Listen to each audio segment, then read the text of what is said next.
이렇게 설교에 초대해 주신 하누리 교회와 김재훈 목사님께 감사를 드립니다. 이번이 감사하게도 하누리에서 하는 두 번째 설교이고요. 제가 펠리에서 7년 동안 사역하면서 하는 이 세 번째 한국말 설교입니다. 걱정하지 마십시오. 제가 한국에서 30년을 살았기 때문에 전라도 사투리를 유창하게 하기 때문에 걱정하지 않으셔도 됩니다. 이게 휴가답게 보내려고 실은 수요일까지, 이거 원래 토요일날 목사님한테 연락을 드리려고 했는데 수요일날 갑자기 연락이 왔어요. 설교를 좀 부탁한다고 해서 제가 휴가 때 이렇게 제 평생 처음으로 1부, 2부 예배를 한꺼번에 또 설교를 하게 되는 귀한 영광을 누리고 목사님은 휴가를 얻으셨습니다. 그 목사님 휴가를 저한테 주시기 바랍니다. 저는 제 교회 가서 휴가를 다시 반납을 받을 테니까 목사님 이번에 한 주는 꼭 휴가를 저에게 주시면 감사하겠습니다. 저는 김형진이고요.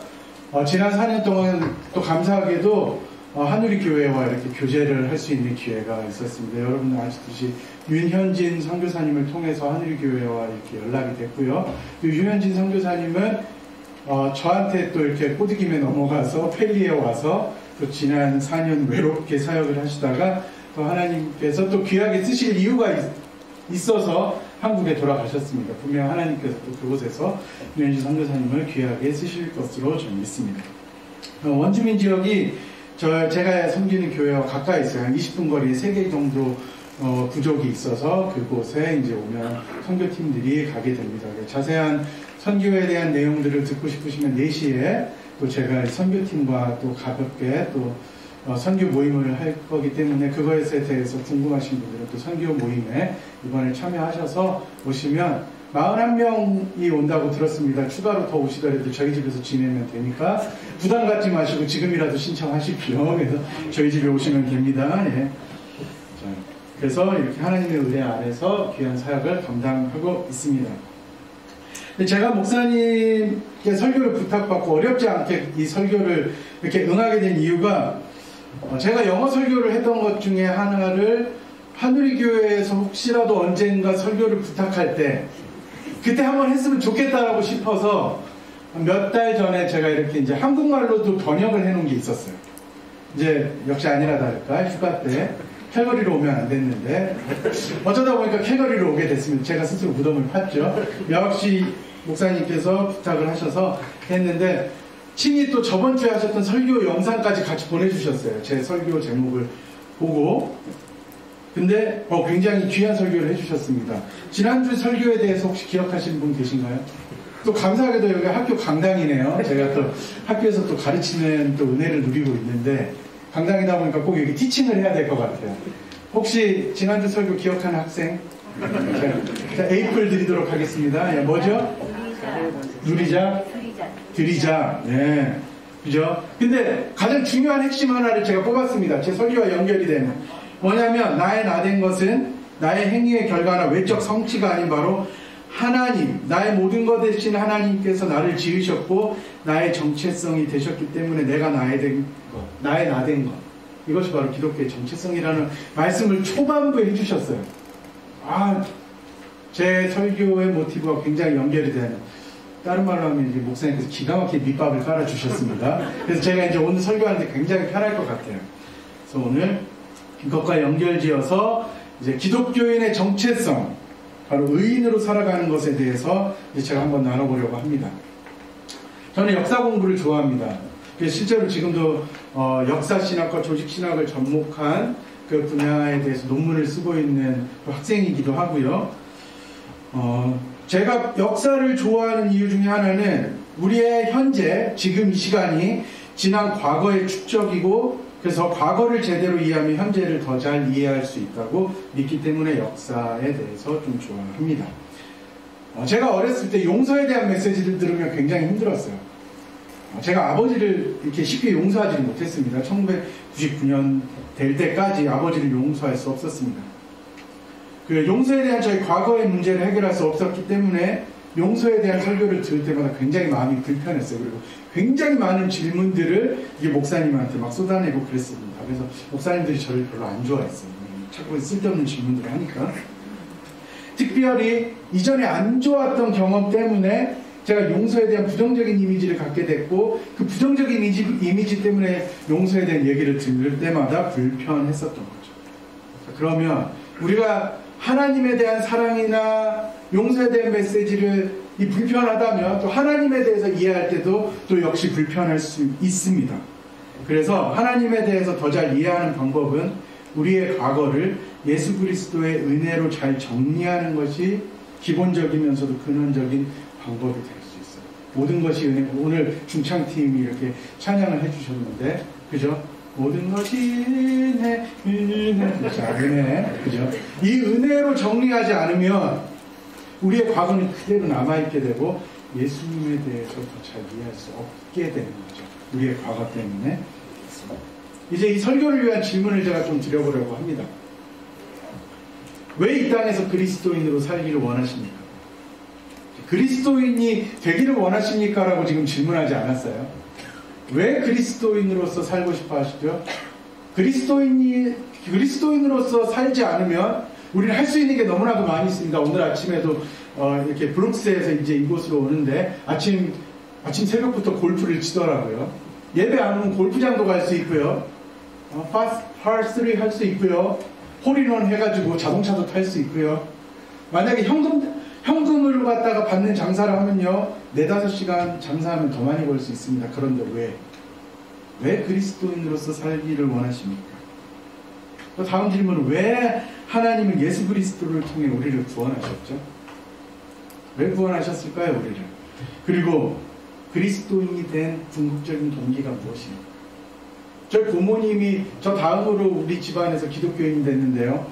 저희 고모님의 동기는 항상 기도의 제목은 제가 유명한 부흥 강사가 돼서 세상을 돌아다니는 거예요. 그래서 고모님 만나기가 두렵습니다. 그 기도 제목을 들을 때마다 마음이 불편해요. 저는 세상을 돌아다니는 부흥사가 되는 거에 관심이 없거든요. 네. 조그마한 한 20명 되는 펠리교회 사역하는 것도 힘듭니다. 뭐 어떻게 세상을 돌아다닐 수 있겠습니까? 지금 펠리 주민보다 더 많은 지금 한인들 보고 있는 것 같은데 여러분들이 그리스도인이 된 동기가 무엇인가요? 복을 받기 위해 그리스도인이 됐나요? 돈 많이 벌기 위해 그리스도인이 됐나요? 그렇다면 이 자리에 계시면 안 돼요. 돈 벌 수 없어요. 돈 싫어해야 그리스도인입니다. 그렇죠? 이런 질문들을 통해서 저는 오늘 설교를 한번 해봤으면 좋겠습니다. 저는 이제 16세기 신학자 2명을 비교를 하고 있어요. 이 16세기가 낳은 굉장히 중요한 단어가 하나가 있습니다. 의로움이라고 하는 단어예요. 영어로 하면 justification이라고 하는 거고요. justification by faith고요. 한국말로 하면 이신칭의예요. 그러니까 믿음으로 의롭다 함을 얻었다라고 하는 단어죠. 근데 우리는 어떻게 의롭게 될 수 있는지 설교를 통해서 이미 알고 있습니다. 많은 설교와 신학 서적들을 통해서 알고 있죠. 신학 서적 읽어보신 적 있으시죠? 믿습니다. 예, 아멘. 자, 성경에서 알려주듯이 예수 그리스도를 믿음으로 말미암는 것이죠. 로마서 5장 1절에서 2절은 이렇게 얘기합니다.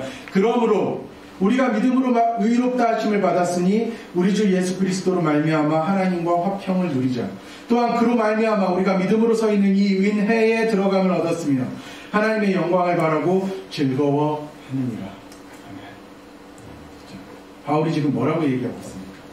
믿음으로 말미암아 하나님이 보시기에 의롭다 하심을 얻었다고 얘기하고 있습니다. 행위로 의롭다 함을 얻었다고 얘기하잖아요. 도덕적인 의로움에 대해서 얘기하고 있지 않습니다. 이제 이 사도 바울이 칭의라고 하는 단어를 써요. justification이라고 하는 단어를 쓰는데요. 이 칭의 또는 정당화라고 하는 단어는 원래 법정에서 쓰던 단어예요. 그러니까 이거를 조금 더 이제 쉽게 얘기를 하자면 판사가 범죄자한테 무죄를 선고할 때 그거거든요. 그러니까 1세기 때는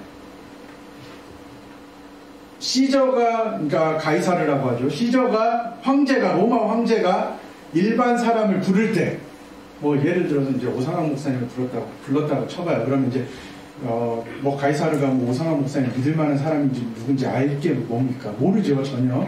그냥 여러 한 300만 명 중에 한 명일 텐데. 그러면 이제 시저의 비서가 오상학 목사님을 불러요. 오상학 너 일로 와봐. 여기 서봐. 그리고 이제 모든 걸 다 체크를 합니다. 이제 크리미널 레코드도 체크를 하고 딱 해서 뭐라고 선포를 하냐면 너는 이제 시저 앞에 설 수 있는 사람이야. 가이사르를 만날 수 있는 사람이야. 이때 썼던 단어가 이 justification이라고 하는 단어예요. 도덕적으로 의로운 사람이라는 걸 뜻합니까? 아니죠. 이제 너는 황제 앞에 설 수 있는 사람이야 라고 했을 때 쓰였던 단어라고 하는 거예요. 도덕적인 의로움은 그 다음이라고 하는 겁니다. 그래서 이게 칭의라고 하는 것입니다. 자, 칭의라고 하는, 칭의된 사람은요, 이제 일반적인 사람으로 세상 속에서 삶을 시작할 수 있다는 뜻이에요. 제가 감사하게도 소년원 사역을 한 1년 반 정도 할 수 있는 기회가 주어졌었습니다. 제가 대학교 때 가서 찬양 인도를 하고 오상원 목사님 멋지게 찬양 인도 하듯이 저도 그렇습니다 주님 우리 하나님을 찬양합시다 하면 이게 보통 찬양 인도하는 사람들의 패턴이에요. 이게 티피컬한 멘트인데 아무튼 저도 그런 멘트들을 막 날렸겠죠. 가서 거기에 가면 2주부터 짧게는 2주부터 시작해서 길게는 1년 6개월까지 학생들이 와요. 주로 고등학생 때까지 범죄를 저지르는 학생들이 가는 곳이 소년원입니다. 그런 곳인데 거기에서 애들이 이제 그 기간을 만료했을 때 나가면서 공통적으로 하는 말이 있어요. 난 이제 새 사람이 됐다. 자, 무슨 뜻이죠? 도덕적으로 깨끗해졌다는 뜻이에요? 아닙니다. 새 사람이 됐다는 건 뭐냐면 이제 나는 일반적인 삶, 일반적인 고등학교로 돌아갈 수 있는 삶이 됐다라고 하는 뜻입니다. 이게 바로 칭의라고 하는 뜻입니다. 삶을 살 수 있게 됐다는 뜻이에요. 일반적인 삶, 예수 그리스도 안에 있는 삶을 살아갈 수 있는 상태가 되었다라고 하는 말이 바로 칭의입니다. 완성됐다라는 말이 아니라 이제 삶을 시작할 수 있게 된 시작 포인트를 말하고 있는 것입니다. 죄책감이 사라졌다는 거죠. 죄가 사라졌다라고 하는 것입니다. 그러므로 사람이 의롭다 하심을 얻었다면 새 생명을 얻게 된 거고요. 그 새 생명이라고 하는 것은 정지된 게 아니라 바로 이제 죄 없는 삶을 살기 살아갈 수 있다라고 하는 걸 뜻하는 거죠. 왜 죄 없는 삶을 살아야 되죠? 도덕적으로 의로워져야 되기 때문에? 아니죠. 하나님과 죄는 함께 할 수 없습니다. 사도 바울이 죄라고 얘기를 할 때 의인화 됐었어요. 우리는 이 세상에는 두 개의 주인이 있죠. 하나는 하나님, 또 하나는 죄입니다. 우리가 하나님을 섬기지 않으면 죄가 우리의 주인입니다. 자, 그렇기 때문에 죄와 하나님은 함께 할 수 없습니다. 그렇기 때문에 우리는 죄를 따르는 삶이 아니라 하나님을 따르는 삶을 살아야 돼요. 이게 사도 바울이 말하고 있는, 사도 바울, 갈라디아서, 로마서가 말하고 있는 전체 맥락입니다. 이것을 꼭 기억하셔야 돼요. 죄는 하나님과 함께 할 수 없어요. 그렇기 때문에 우리는 죄 짓는 삶을 살면 안 되는 겁니다. 갈라디아서 5장 1절은 이렇게 얘기합니다. 그리스도께서 우리를 자유롭게 하려고 자유를 주셨으니 그러므로 굳건하게 서서 다시는 종의 멍에를 매지 말라. 죄를 주인 삼아서 죄를 쫓아가지 말라는 거예요. 새 생명 얻었으니까 하나님 쫓아가라는 겁니다. 그것이 바로 의인된 삶이라고 하는 거죠. 제가 설교를 시작하면서 우리는 왜 그리스도인으로 살고 싶은지를 물었습니다. 자, 이거는 우리가 그리스도인이 된 것을 포함해요. 기독교인입니다. 지금 믿음이 있든 없든 상관없이 이 자리에 들어왔으면 기독교인인 거예요. 믿지 않는 사람들이 볼 때 기독교인입니다. 그런데 하늘교회는 너무나도 좋죠. 마운트 로얄 유니버시티에 옵니다. 십자가가 없어요. 믿지 않는 사람들이 여러분이 기독교인인지 아닌지 몰라요. 교회로 들어오는 게 아니기 때문에. 그래서 꼭 십자가를 다시 바랍니다. 입구에다가. 그죠? 아무튼 여러분들이 예배를 드리고 있다는 건 그리스도인 거예요. 믿지 않는 사람들 중에는. 여러분들의 의지와 상관없이. 그걸 꼭 기억하시기 바랍니다. 자, 그렇다면 우리가 그리스도인이라면 그 다음 삶은 뭐죠? 그리스도인으로 살아야죠. 그리스도인답게 살아야죠. 그죠? 저는 라스트 네임이 김입니다. 오상환 목사님 오죠. 오. 오상환 목사님 오예요. 오? 동그라미? Yes? 그죠? 자, 그럼 무슨 말입니까? 김씨 집안의 사람이란 뜻이에요. 제가 김씨 집안의 법도를 따라 살지 않으면 어떻게 되죠? 김씨 집안이 욕을 얻어먹어요. 마찬가지입니다. 여러분의 라스트 네임은 뭡니까? 그리스도죠. 그리스도인이에요. 저희 동네에서 한 애가 그러더라고요. 지저스 크라이스트, 크라이스트가 라스트 네임인 줄 알았다고. 지저스 크라이스트는 무슨 뜻입니까? 예수님이 메시아라는 뜻인 거예요. 지저스 메시아라는 뜻인데 라스트 네임. 여러분들의 라스트 네임 뭡니까? 크라이스트예요. 그것대로 살아야 된다고 하는 것을 뜻합니다. 자, 그러면 이제 이 부분이 중요한 겁니다. 어떻게 삶을 살아야 되죠? 어떻게 그리스도인으로서 살아야 되죠? 자, 우리가 삶을 살아야 될 때 꼭 필요한 것들이 하나가 있는데 바로 그 동기죠. 모티베이션이라고 하는 것입니다. 어렸을 때 부모님이나 어른들은 미래의 꿈이 무엇인지 자주 물었어요. 이 질문에 대한 저의 답은 철학자였습니다. 왜냐하면 저는 우리 부모님이 왜 싸우는지 궁금했어요. 당최 궁금했어요. 매일 왜 도대체 왜 원수처럼 그릇을 집어던지고 턴테이블을 집어던지고 왜 저러지? 너무 궁금했습니다. 그런데 제가 자주 들어왔던 건 뭐냐면 너의 인생에 대해서 알고 싶으면 철학관을 가라는 얘기를 많이 들었어요. 철학자가 되면 제가 철학관을 운영할 수 있는 줄 알았어요. 그러면 사람들을 알 수 있다고 생각을 해서 이제 철학자가 되고 싶었었는데, 그래서 저는 사람을 보는 걸 굉장히 좋아했습니다. 특히 사람의 눈을 보는 걸 좋아했어요. 지금 온라인으로 예배를 들으시는 분들은 제가 눈을 볼 수 없기 때문에 복 받으셨습니다. 그런데 지금 이 자리에 계신 분들은 제가 눈을 볼 수 있죠. 어떤 사람이 졸고 있는지 안 졸고 있는지, 말씀에 관심이 있는지 없는지 다 알 수 있어요. 뭘 보면? 사람의 눈을 보면. 그죠? 그래서 저는 사람에 대해서 굉장히 관심이 많았습니다. 그래서 분석을 하고 싶었어요. 왜냐하면 사람들의 눈을 보면 그 사람의 마음의 동기가 읽혀지기 때문에. 나이가 들면 들수록 더 그렇습니다. 저는 이제 44살밖에 안 됐지만 조금은 그래도 그런 게 좀 보이는 것 같아요. 저보다 어린 사람들을 볼 때 뻔하죠. 그러니까 자꾸 라떼는 말이야, 이제 라떼 찾고 그러는데 그러면 안 돼요. 자, 아무튼 그렇습니다. 이관점으로 성경을 보면요, 성경은 굉장히 많은 동기에 대해서 알려줍니다. 하나님의 사람들의 마음의 동기, 그리고 우리가 어떤 동기를 가지고 하나님께 접근해야 되는지를 알려주죠. 시편 42편 3절 이렇게 얘기하고 있습니다. 사람들이 종일 내게 하는 말이 내 하나님이 어디 있느냐 하오니 내 눈물이 주야로 내 음식이 되었도다. 굉장히 시적인 표현이죠.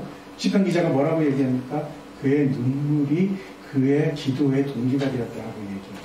고린도 후서 12장 7절에서 10절 이렇게 얘기합니다.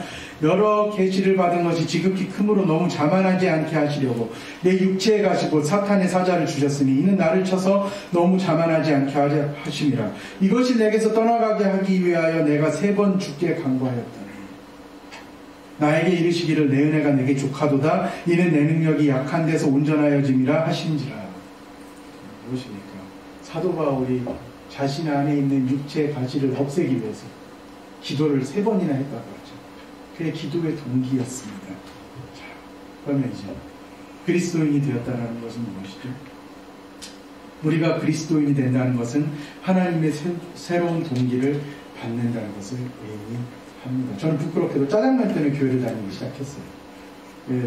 초등학교 1학년 때 이게 구슬치기를 하고 있는데 이쁜 이 썬데이 스쿨 여자 선생님께서 오셔가지고 너 교회 가면은 내가 짜장면 사줄게 해서 제가 또 딜을 걸었습니다. 그럼 1년 내내 사줄 거냐고 1년 내내 사주겠다는 말에 갔는데 정말 1년 내내 사줬어요.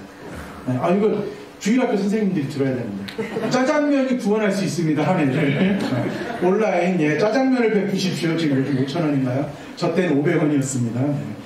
그래서 희생하십시오. 5,000원에 생명을 구원할 수 있습니다. 어렵지 않아요. 아무튼 저의 상황과 바램은 저의 삶의 동기였었죠. 그런데 예수님을 알게 된 후 그리고 사역자의 길에 들어선 지금은 예수님의 길과 하나님의 법이 제 삶의 동기가 되었습니다. 하나님이 예수 그리스도를 통해 우리를 의롭게 하셨고 그렇기 때문에 그분의 의가 제 삶의 동기가 되었고 이제 저는 의인의 삶을 살아야 되는 것, 예수님을 닮는 삶을 살아야 되는 것, 이것이 바로 제 삶의 동기가 되는 거죠. 자, 이제 의롭게 살 수 있는 예수님이 우리의 동기가 되었기 때문에 이제 그렇게 살아가야 되는 것에 대해서 얘기를 해보겠습니다. 자, 우리의 노력으로 의롭게 살 수 있습니까? 실패하죠. 혹시 담배 피워본 분 있으세요? 그거 우리의 노력으로 끊으려고 그러면 힘들어요.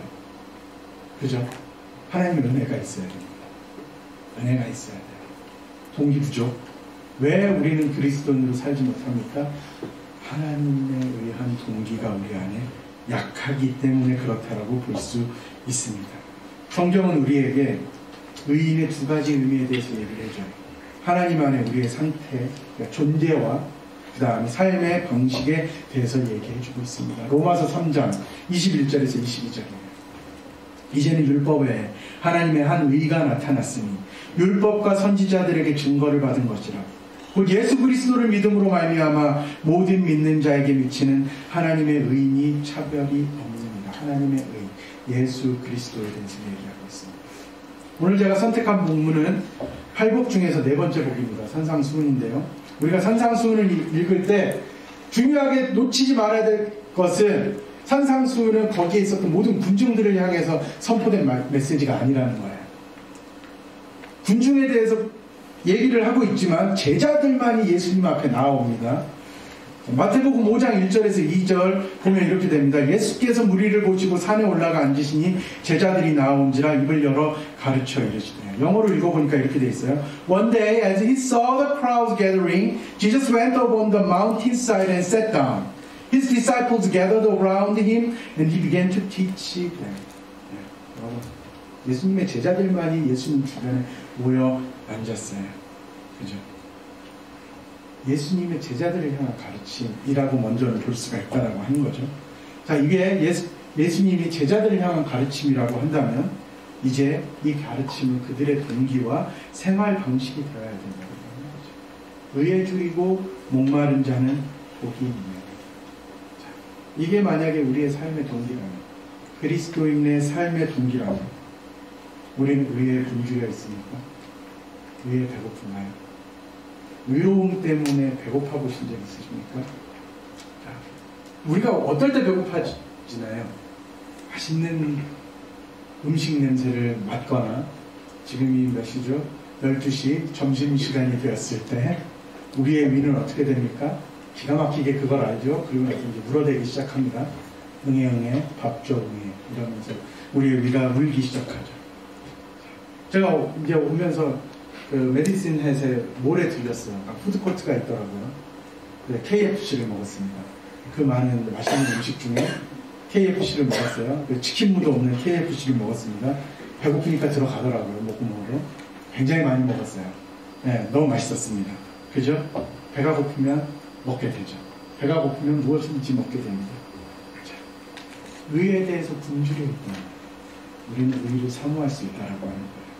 의에 대한 맛을 봤다면, 그리고 체험을 했다면 우리는 의에 굶주릴 수 있습니다. 누가 이 땅에서 의인입니까? 우리의 행위로요? 아니요. 절대 그렇지 않습니다. 우리의 행위로는 의롭게 될 수 없습니다. 어떨 때? 예수 그리스도의 의를 맛보고 예수 그리스도 안에 있을 때 그렇습니다. 영어로는 in Christ라고 하죠. in Christ 되었을 때, 예수 그리스도 안에 있을 때만 의롭게 될 수 있습니다. 예수 그리스도 안에 있는 의를 맛볼 때 우리는 그분을 갈망하고 의로움을 사모하고 그분의 의로움이 우리의 의로움이 되어서 이 땅에서 살아갈 수 있다는 겁니다. 사슴이 시냇물을 찾는 것과 마찬가지죠. 진정한 의를 맛봐야 됩니다. 온전한 의를 맛봐야 됩니다. 어떻게 해요? 예배를 통해서 그렇죠. 저번주에 목사님 설교하셨습니다. 참된 예배자가 될 때 그렇고요. 가장 먼저는 바로 성경입니다. 말씀이죠. 성경을 통해 무엇이 진정한 의인지 우리는 알 수 있습니다. 성경이 무엇을 말하고 있습니까? 딱 세 가지 얘기하고 있죠. 구약은 무엇에 대해서 얘기하고 있죠? 오실 예수님에 대해서 얘기하고 있죠. 사복음서는 무엇에 대해서 얘기하고 있죠? 오신 예수님에 대해서 얘기하고 있고요. 사도행전부터 계시록은 무엇을 얘기하고 있습니까? 오실 예수님에 대해서 얘기하고 있습니다. 성경은 예수님에 대해서 얘기하고 있습니다. 우리의 의에 대해서 얘기하고 있죠. 제가 21살 때 조금 좀 신비한 경험을 했어요. 근데 제 친구랑 함께 3일 기도회를 갔습니다. 이게 마석 수동 기도원이라는 곳을 갔어요. 이게 경기도에 있습니다. 이게 금식 기도원인데요. 저는 이게 금식 기도를 별로 안 좋아합니다. 먹는 기도를 좋아해요. 먹으면서 하는 기도를 좋아하는데 제 평생에 딱 3번 금식 기도를 해봤습니다. 7일 금식 기도를 한 3번을 해봤었는데 천국 가는 줄 알았어요. 그 다음부터 저는 먹는 기도를 주로 합니다. 그래서 음식과 함께 하는데요. 아무튼 그 기도의 첫 번째 기도였습니다. 제 인생에. 깜짝 놀랐어요. 기도하지 못했습니다. 막 주여 삼창하면서 기도를 하면 주여 주여 우리 다 같이 기도합시다. 그러고 나서 방언을 하면서 저 깜짝 놀랐어요. 문화 충격을 겪었습니다. 10년을 교회에 다녔음에도 불구하고 물론 짜장면 때문에 다니긴 했지만 10년을 다녔음에도 불구하고 기도 한마디를 못하게 그래서 그 기도회가 끝나고 난 다음에 친구한테 물어봤습니다. 내가 왜 기도를 못할까? 라고 하니까 그 친구의 대답이 너무 의외였습니다. 저한테 그걸 물어보는 거예요. 너 성경을 읽어본 적 있어? 라고 묻는 거예요. 당연히 제가 뭐라고 대답을 했습니까? 당연히 아니지. 성경은 나한테 베개야. 그거 베고 자면 머리가 안 망가져. 그럼 다음날 머리를 안 감아도 돼. 그렇게 자신있게 얘기했어요. 그 친구가 얘기합니다. 저한테 성경을 읽어라. 성경을 읽어야 너가 예수 그리스도를 알 수 있고 예수 그리스도를 알아야 너가 기도할 수 있어 라고 얘기를 하는데 깜짝 놀랐어요. 그래서 그런데 그 말이 저를 좀 감동시켰습니다. 그래서 강변역에 있는 두란노 서적이 있어요. 거기에서 제 돈 거금 23,000원을 들여서 성경책을 샀습니다. 처음에. 그때 보통 책이 4,000원, 3,000원 이럴 때거든요. 23,000원짜리 성경을 샀어요. 투덜거리면서 샀습니다. 제 돈 다 투자해서 샀어요. 그리고 6개월 동안 3번 통독을 했습니다.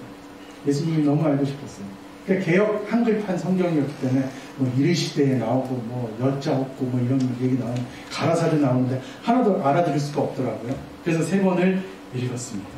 그리고 난 다음에 깨달았습니다. 난 예수님을 몰랐구나. 그리고 예수님을 영접한 적이 없구나.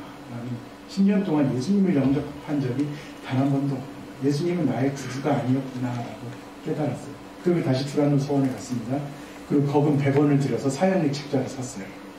그리고 그 사형리 책을 읽었습니다. 그리고 마지막에 있는 영접 기도를 따라했어요. 그리고 난 다음에 정말 감사하게도 성경에 대해서 더 깊이 알고 싶어 됐어요. 성경 읽는 걸 멈출 수가 없었어요. 그래서 1999년도에 지하철 안에서 귀한 문구를 하나 봐요. 근데 제가 처음으로 갔던 신학교도 한 몇 번 갔는데 결혼하고 나서 지금까지 저는 학생이 아니었던 적이 없어요. 우리 와이프가 참 불쌍하죠. 어쩌다가 그냥 그때 강도사를 만나려다 그 똥차 피했더니만 학교도 졸업 안 한 전도사 만나가지고 여태껏 학생을 키우고 있습니다. 저희 와이프가 14년째. 또 주님의 은혜가 그렇게 족한 거예요. 아무튼 자 귀한 문구를 봐요. 루터 신학교 추가 모집. 그때 저는 취직이 결정이 돼 있었습니다. 방위산업체에 결정이 돼 있었기 때문에 군대도 안 가도 됐었어요. 그때 당시 꽤 높은 연봉이었어요. 근데 이게 이 루터 신학교 추가 모집이 제 머리를 감싸고 성경을 더 배우고 싶다라는 그 갈망 때문에, 그 동기 때문에 마음이 쿵탕쿵탕 뛰기 시작하는 거예요. 그러고 난 다음에 결정을 했습니다. 신학교를 가야 되겠다. 성경을 더 깊이 배워가야 되겠다. 예수님을 더 깊이 알아야 되겠다. 그리고 저희 어머니한테 자신있게 얘기합니다. 목포댁인 저희 어머니에게. 저 신학교를 가기로 했습니다. 그러니까 모살로, 연병, 썩을 이러시는 거예요. 충격이었어요. 반대를 격렬하게 하셨죠. 그래도 신학교를 갔습니다. 그래서 제가 지금 이 자리에 서 있는 거예요.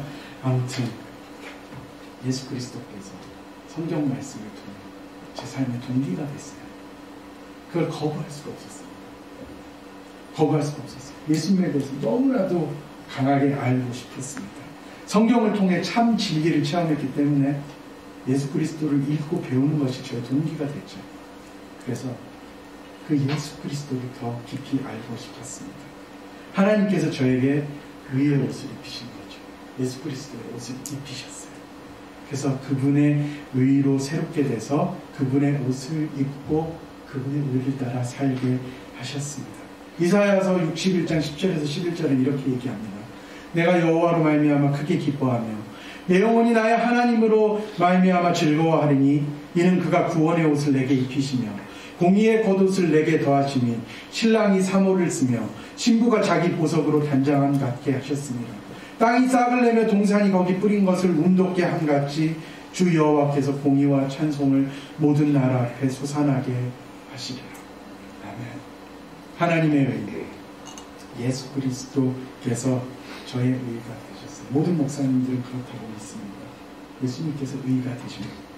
모든 그리스도인들은 마찬가지입니다. 예수 그리스도께서 우리의 의가 되시는 것입니다. 한국에서는요, 주일 예배를 위해 멋진 옷을 입는 것이 일반적이죠. 깨끗한 옷을 입어야 됩니다. 제가 한번 구멍 뚫려 있는 옷을 입고 교회를 갔다가 크게 혼났어요. 교회 권사님한테 제 옷을 찢길 뻔했습니다. 구멍이 났는데 또 그걸 막 접어 뜯으시려고 하시더라고요. 깜짝 놀랐습니다. 네. 그래서 하여간 멋진 옷을 입어야 된다고 얘기를 많이 들었어요. 왜냐하면 더러운 옷을 입으면 하나님께서 제 예배를 안 받으신다고 그렇게 얘기를 해줬어요. 또 한 권사님께서는 매주 토요일마다 이렇게 현금을 갖다 세탁을 하셨어요. 1,000원짜리 지폐를 손수 빠세요. 이렇게 팍 빨아서 다림질을 싹 하세요. 10,000원짜리는 절대 세척 안 하십니다. 1,000원짜리만 세척하시면. 그리고 난 다음에 그걸 10장을 고스란히 봉투에다 넣어서 이렇게 헌금을 하시더라고요. 왜냐하면 그래야 그분의 헌금이 하나님께 다 받는다고 항상 그분은 얘기를 하셨습니다. 멋진 드레스를 입고 현금을 세탁하면 하나님께서 받으시나요? 그게 우리의 마음을 대변하나요? 부분적으로는 대변할 수 있겠죠. 하지만 오직 믿음만이, 오직 예수 그리스도의 의만이 우리의 믿음을 하나님께 증명할 수 있다고 하는 것이죠. 예수님의 제자들이 한동안 주님을 따라가지 못했습니다. 예수님께서 십자가에 돌아가셨을 때 다 무슨 일이 일어나서 다 배신하고 떠났어요. 흩어졌어요. 가룟 유다만 그런 거 아닙니다. 가룟 유다는 노골적으로 그랬죠. 베드로도 마찬가지로 3번 부인했죠. 나는 모르고, 나는 절대 예수를 모르고 3번 거부했잖아요. 그죠? 그런데 어떻게 됐습니까? 성령께서 예수 그리스도의 옷을 입히니까. 그죠? 펜테코스트, 오순절 다락방 사건 때 하나님께서, 예수님께서 성령으로 예수님의 옷을 입히니까 예수님의 제자들 베드로와 요한이 무슨 일이 일어납니까? 부끄러워했던 예수님의 사역을 하기 시작해요. 어찌할 바 몰랐던 그들의 사역을 시작합니다. 사도행전 3장 1절에서 6절입니다. 제9시 기도 시간에 베드로와 요한이 성전에 올라가 있어요. 나면서 못 걷게 된 이를 사람들이 메고 오니 이는 성전에 들어가는 사람들에게 구걸하기 위하여 날마다 미문이라는 성전문에 두는 자라. 그가 베드로와 요한이 성전에 들어가려 함을 보고 구걸하거늘 베드로가 요한과 더불어 주목하여 이르되 우리를 보라 하니 그가 그들에게서 무엇을 얻을까 하여 바라보거늘 베드로가 이르되 은과 금은 내게 없거니와 내게 있는 이것을 내게 주노니 나사렛 예수 그리스도의 이름으로 일어나 걸으라 하고. 무슨 일이 일어납니까? 예수님을 부끄러워했던 자들이 예수님의 이름으로 사역을 하기 시작해요. 예수님께서 하셨던 일을 똑같이 합니다. 병자들을 고치죠. 그리고 난 다음에 이들의 삶이 어떻게 돼요? 이제 고난을 당하죠. 4장 5장에서 보면 어떻게 되니까 이 이후에 계속 법정에 불려다니면서 변호를 할 수밖에 없는 상황에 이르게 돼요. 귀찮아진 거죠. 그런데 그걸 개의치 않습니다. 왜요? 예수님의 의가 그들의 의가 됐기 때문에. 예수님의 옷이 그들의 옷이 됐기 때문에. 성령께서 그들의 삶의 동기를 바꿨어요. 한때는 예수님의 죽음이 그들의 슬픔이었는데 이제는 그들의 삶의 힘이요 동기가 되었습니다. 시편 30편 11절에서 12절 이렇게 얘기하죠. 주께서 나의 슬픔이 변하여 내게 춤이 되게 하시며 나의 베옷을 벗기고 기쁨으로 띠를 띄우셨나이다. 이는 잠잠하지 아니하고 내 영광으로 주를 찬송하게 하시느니 여호와 나의 하나님이여 내가 주께 영원히 감사하리이다. 슬픔이 변하여 기쁨이 되었다. 찬송의 옷이 되었다. 16세기 종교개혁이 굉장히 중요한데요. 왜냐하면 문화 중심의 교회가, 전통 중심의 교회가 말씀 중심의 교회로 바뀌기 시작했다는 것입니다. 포인트가 됐어요. 솔라 스크립트라. 오직 말씀으로 사람들이 이제 신앙생활을 하기 시작했어요. 전통을 쫓아 살았던 것. 16세기에는요, 종교는 창조주보다 피조물에 대한 신뢰를 더 많이 두었습니다. 개신교 이전의 신학은 하나님의 말씀보다 인간의 전통과 가르침을 더 신뢰했어요. 따랐어요.